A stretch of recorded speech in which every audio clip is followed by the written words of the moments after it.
সাধারণ মানুষের স্বাস্থ্য সুরক্ষার কথা চিন্তা করে কার্যকারী এবং অভিনব পদক্ষেপ গ্রহণ করল সাবরু মহকুমা প্রশাসন।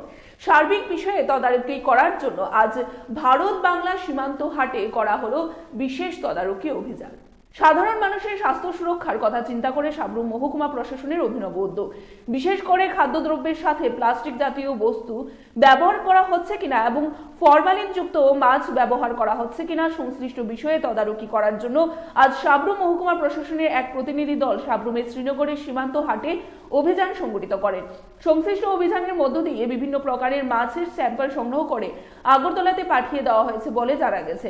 পরবর্তী সময়ে প্রাপ্ত রিপোর্টের উপরে ভিত্তি করে পরবর্তী পদক্ষেপ গ্রহণ করা হবে বলে মহকুমা প্রশাসনের তরফ থেকে দাবি করা হয়েছে।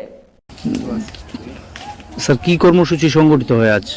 আজকে আমরা সাবরুম মহকুমা প্রশাসনের পক্ষ থেকে এবং ফুড সেফটি অফিসারকে নিয়ে আমরা সাবরুমের যে বর্ডার হাটটা আছে শ্রীনগরে, সেখানে আমাদের দৈনন্দিন কর্মসূচির অঙ্গ হিসেবে আমরা আজকে মার্কেট অভিযানে এসেছি।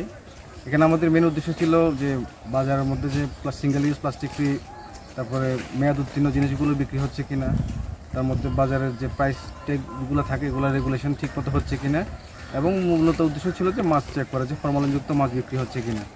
তো সেই জন্য আমরা আজকে ফুড সেফটি অফিসারকে দিয়ে আমরা অনেকগুলো স্যাম্পল কালেকশন করেছি এখানে। এটা আমরা ল্যাব টেস্টিংয়ে পাঠাবো। সেটা আসার পরে আমাদের বিস্তারিত তথ্যটা আমরা জানাতে সক্ষম হব।